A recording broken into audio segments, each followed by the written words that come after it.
Assalamualaikum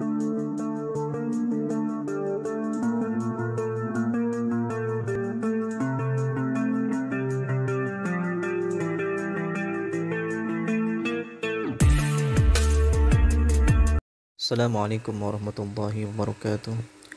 Bismillahirrahmanirrahim. Alhamdulillahirabbil alamin wassalatu wassalamu ala asyrafil anbiya'i wal mursalin sayyidina wa maulana Muhammadin wa ala alihi wa sahbihi wa barik wa sallim ajma'in, amma ba'd.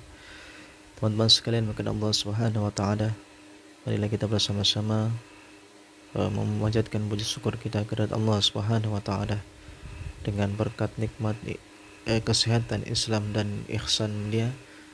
Kita dapat menikmati indahnya kehidupan ini. Mudah-mudahan segala sesuatu yang diberikan Allah Subhanahu wa taala dapat kita pergunakan untuk lebih meningkatkan ibadah kita kepada Allah Subhanahu wa taala.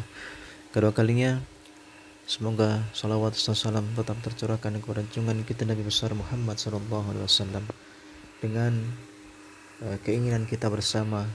Mudah-mudahan kita dipertemukan oleh Allah kepada Nabi Muhammad sallallahu alaihi wasallam. Kita bisa duduk di samping beliau lalu curhat kepada beliau. Kita bisa meluk, bisa memandang beliau. Itulah keinginan kita bersama. Teman-teman sekalian, manusia diciptakan dengan berbagai macam kondisi dan profesi. Termasuk salah satunya adalah petani. Saya termasuk anak dari seorang petani. Saya juga termasuk dari cucu seorang petani. Dan saya bangga dengan hal itu. Teman-teman sekalian, ada hal yang menggelitik dalam dalam pikiran saya. Apakah Islam ada pandangan terhadap petani? Bagaimana Islam memuliakan petani? Bertani, berkebun, bercocok tanam belakangan ini diterpa dengan bermacam bentuk ancaman.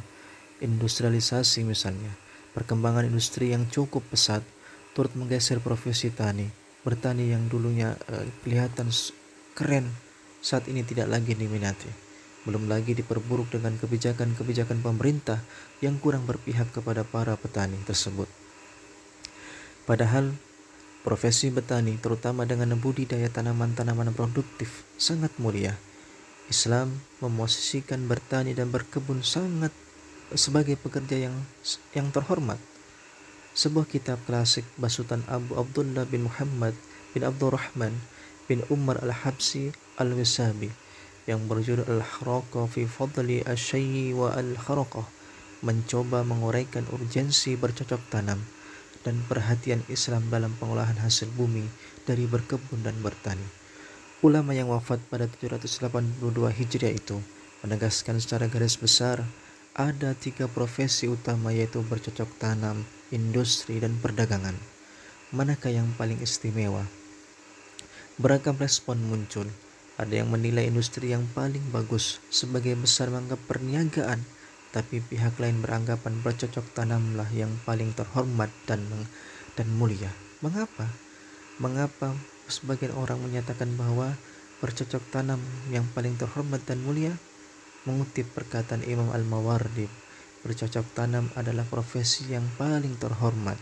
Ini lantaran pekerjaan tersebut menuntut dedikasi yang tinggi dan sikap tawakal penuh terhadap Allah Subhanahu wa taala. Al-Mawardi pun menukilkan sebagai hadis tentang keutamaan bertawakal, orang yang bertawakal akan masuk surga dan hisab tanpa hisab. Sabda Rasulullah SAW.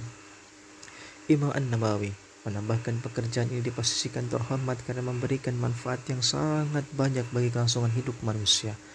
Bahkan faidah bercocok tanam tidak hanya terbatas untuk manusia, tetapi juga berguna bagi makhluk hidup lainnya. Binatang yang hidup di bumi juga merasakan dampak dari bercocok tanam, seperti sapi, kerbau, kuda, ataupun burung. Al-Wisabi menegaskan, hukum bertani adalah fardu kifayah. Kewajiban tersebut gugur jika telah dilaksanakan oleh sekelompok orang. Bila tak ada satupun pihak yang melaksanakan tuntutan itu, sanksi dosa akan ditujukan ke semua orang. Penempatan profesi ini dalam kategori fardu kifayah disebabkan urgensi dan ketergantungan segenap umat manusia terhadap hasil bercocok tanam. Kedua, imam termuka yakni Imam Al-Haramain dan An-Nawawi menyatakan bahwa ada kalanya fardu kifayah lebih utama ketimbang fardu ain. Karena Tanggungan fardu kifayah bila tak terpenuhi oleh satu pun orang, dosanya akan dipikul secara kolektif. Berbeda dengan fardu ain yang seandainya tak dikerjakan, dampak hukumnya kembali ke individu saja. Keutamaan. Apa keutamaan bercocok tanam? Keutamaan bercocok tanam sangat terpandang dalam Islam. Demikian diungkapkan Al-Musabi. Keutamaan bertani ataupun bercocok tanam diabadikan baik dalam Al-Quran maupun sabda Rasulullah SAW.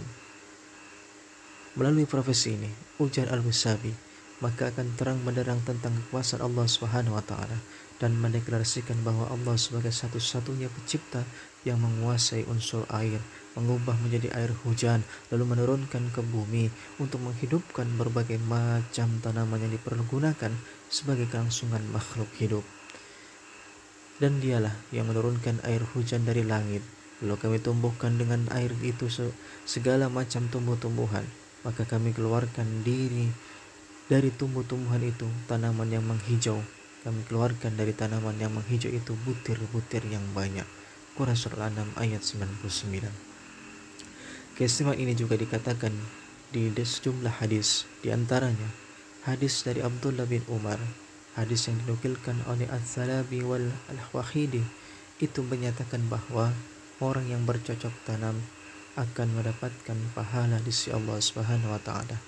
Tiap batang tanaman yang dia budidayakan, pada akhirnya tertulis asma Allah di dalamnya, maka tiap langkah yang dinyayunkan sebagai petani menuju ladang pun sejatinya akan diterima dengan pahala basmalah tersebut.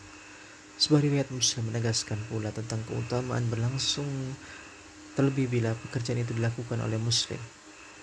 Sebuah riwayat Muslim menegaskan pula tentang keutamaan berladang, terlebih bila pekerjaan itu dilakukan oleh seorang Muslim. Suatu saat Rasulullah bertemu dengan Ummu Bashrah Al-Ansariyah di kebun kurma. Rasul menanyakan milik siapakah kebun itu dan siapa yang menanam ratusan pohon kurma tersebut. Muslim atau non-muslimkah dia? Kata Rasulullah. Ternyata jawabannya adalah Muslim.